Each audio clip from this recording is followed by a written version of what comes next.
Salut à vous tous qui aimez vous faire peur, bienvenue sur Faisons-nous peur. Nouvelle émission, nouvelle obsession.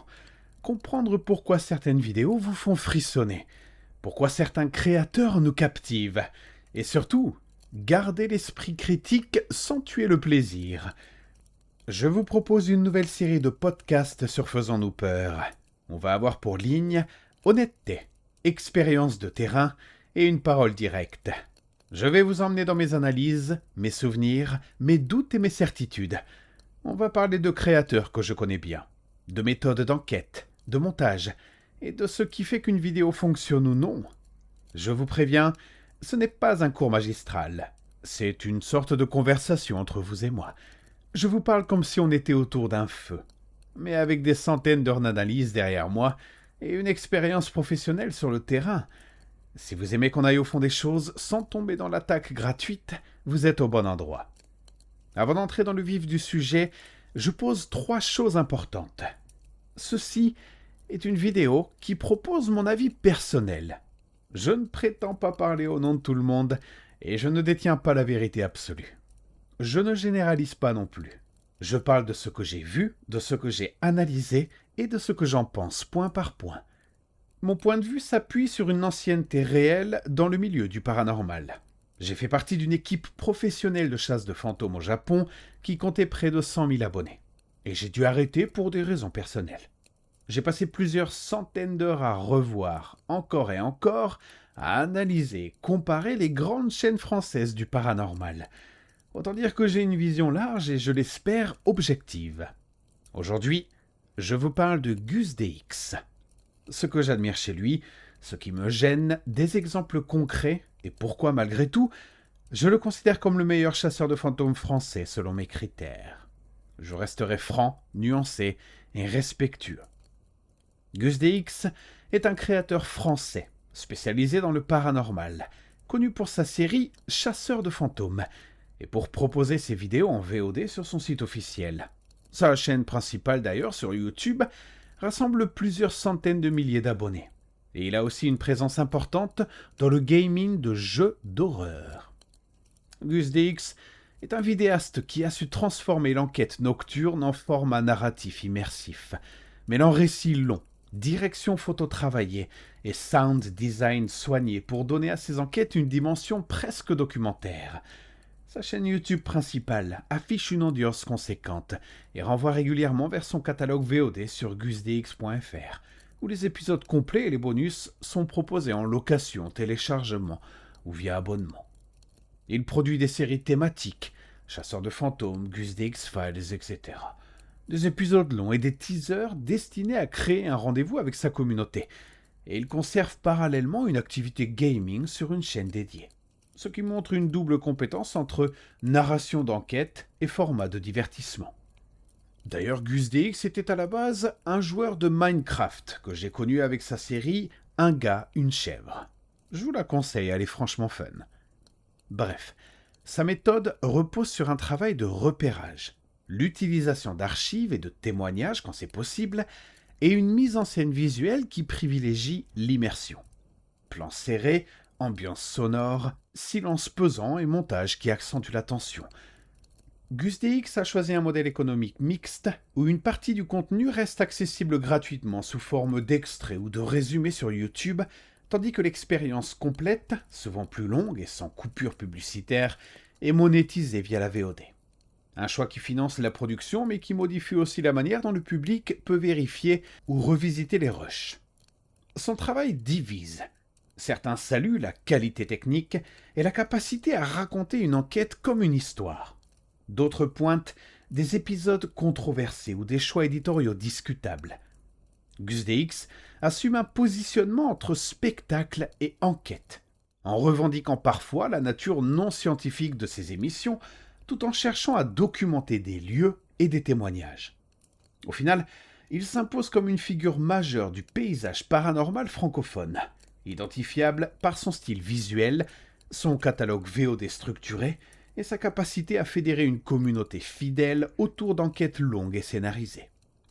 Commençons par ce qui fonctionne vraiment chez Gus DX, parce que c'est ce qui explique son succès et l'attachement de sa communauté. La première chose qui frappe, c'est la pureté du montage. Les coupes, les fondus, la gestion du rythme, tout est pensé pour créer une montée en tension. Il s'est transformé Une nuit d'enquête en une séquence narrative avec un début, un milieu et une fin.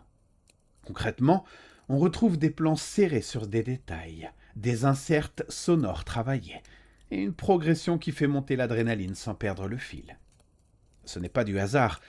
On sent une culture de storytelling héritée de ses débuts sur d'autres formats, par exemple Minecraft. La direction photo et le sound design sont au-dessus de la moyenne, largement au-dessus. Les choix de colorimétrie, l'utilisation de teintes froides, les micros placés pour capter des sons ambiants, tout cela crée une immersion. Quand on regarde une vidéo de Gus DX, on n'a pas l'impression d'un simple vlog, on vit la nuit avec lui. Il y a aussi la constance et l'évolution du créateur. Il n'est pas arrivé d'un coup. Son parcours, notamment ses premières vidéos et ses expérimentations sur d'autres formats comme le gaming, montrent une grosse progression. Cette longévité lui a permis d'affiner sa méthode. Il sait quand ralentir, quand accélérer, quand laisser un silence peser. C'est une compétence rare et précieuse. Sa communauté est fidèle parce qu'il sait raconter des histoires qui touchent. Il crée des rendez-vous, des séries, des épisodes spéciaux, des teasers. Il sait jouer avec l'attente, et pour beaucoup de spectateurs, c'est une part essentielle du plaisir. Enfin, on voit un travail d'enquête apparent. Repérage, recherche historique, interview locale parfois. Ce travail en amont donne de la densité à ses vidéos et évite l'impression d'improvisation totale. Rien n'est parfait, et il est important de pointer les limites et les erreurs qui, à mes yeux, méritent d'être soulignées. Il y a eu un épisode très médiatisé où il a reconnu qu'une séquence avait été truquée. Ce type d'événement fragilise la confiance. Concrètement, quand un créateur admet avoir mis en scène un élément, cela pose la question: où est la ligne entre mise en scène pour le récit et manipulation du spectateur? Pour un public qui cherche du réel, c'est un problème. Pour un public qui cherche du spectacle, c'est moins grave. Mais la transparence doit être totale. Dire clairement ce qui est reconstitué et ce qui ne l'est pas. Parfois aussi, les conclusions vont au-delà des éléments observés. Un bruit, un simple bruit, devient une preuve. Une ombre devient une entité. Ce glissement narratif est efficace pour le frisson, mais il peut tromper les spectateurs moins critiques. J'ai vu des moments où une anomalie audio est présentée comme une voix sans qu'on voit l'analyse technique complète ou les contre-tests nécessaires. La monétisation et le contrôle du contenu sont un autre point à considérer. La mise en place de VOD payantes, d'épisodes exclusifs et d'un archivage plus strict change la relation créateur-spectateur. D'un côté, c'est compréhensible. Produire des enquêtes coûte cher. De l'autre, cela peut limiter la transparence. Moins d'accès public au rush, moins de possibilités pour la communauté de vérifier. C'est un choix éditorial qui mérite d'être discuté. Il y a aussi un risque d'isolement méthodologique. Quand une chaîne devient une marque, on peut s'enfermer dans une méthode qui marche et ne plus tester d'autres approches. Parfois, j'ai l'impression que certaines enquêtes suivent un schéma narratif attendu plutôt qu'une démarche scientifique ouverte. Enfin, la gestion des critiques a été assez inégale après la polémique. La manière dont un créateur répond aux doutes en dit long sur sa crédibilité. Une réponse trop défensive ou trop évasive alimente la méfiance. Enfin, entrons dans le concret. Les formats, les stratégies et des exemples précis pour illustrer ces points. Les épisodes longs, structurés avec une intro, un développement et une conclusion, fonctionnent très bien pour l'immersion. Les séries thématiques, plusieurs épisodes autour d'un lieu ou d'un thème, permettent d'approfondir et de construire une narration sur la durée. Le contenu exclusif en VOD, épisodes ou bonus réservés aux abonnés payants, est une source de revenus, mais aussi un verrou sur l'accès aux preuves. Les séquences de nuit, avec plans fixes, micro-ambiants et réactions humaines, sont souvent les moments les plus convaincants parce qu'elles laissent place à l'interprétation. Les inserts d'archives, documents historiques, photos anciennes, témoignages, renforcent la crédibilité quand ils sont bien sourcés. À l'inverse, les moments controversés surviennent quand un bruit ou une image est mise en avant sans démonstration technique complète. Et ces moments alimentent le débat. Sur la méthodologie d'enquête, on observe du repérage, parfois des interviews, des tests techniques. Ils existent, mais ils ne sont pas toujours systématiques ni publiés en intégralité. Pour une démarche plus rigoureuse, il faudrait peut-être plus de transparence sur les protocoles. Calibration des micros, tests de sources naturelles, répétition des expériences. La relation avec la communauté est un point fort. Engagement fort via des lives, commentaires et explications.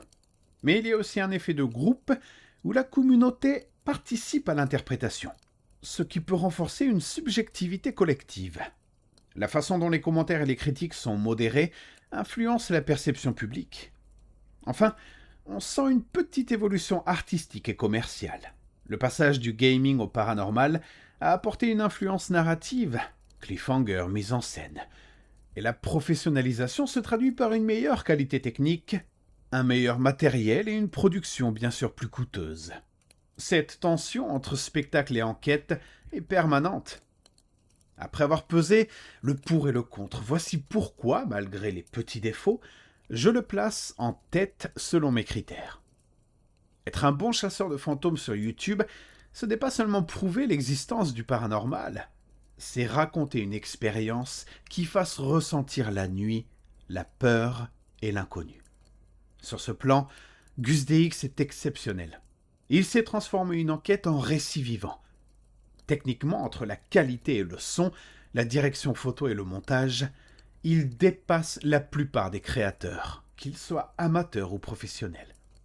Ses compétences rendent ses vidéos plus crédibles et plus prenantes. Sa capacité à tenir une audience sur le long terme, la constance, la construction de séries et la fidélité de sa communauté montrent qu'il sait maintenir l'intérêt. Ce n'est pas un feu de paille, c'est une trajectoire. Il n'hésite pas à tester des formats, à investir dans du matériel, à proposer des épisodes spéciaux, par exemple sur la Ouija. Cette ambition créative est rare et précieuse.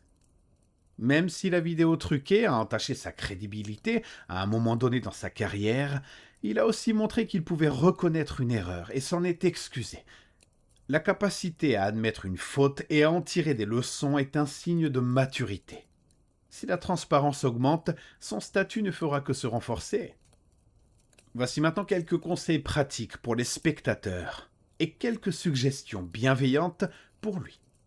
Pour les spectateurs, gardez l'esprit critique. Appréciez l'immersion sans confondre spectacle et preuve. Demandez des protocoles quand une preuve est avancée et comparez les sources en regardant plusieurs enquêtes sur le même lieu pour croiser les éléments.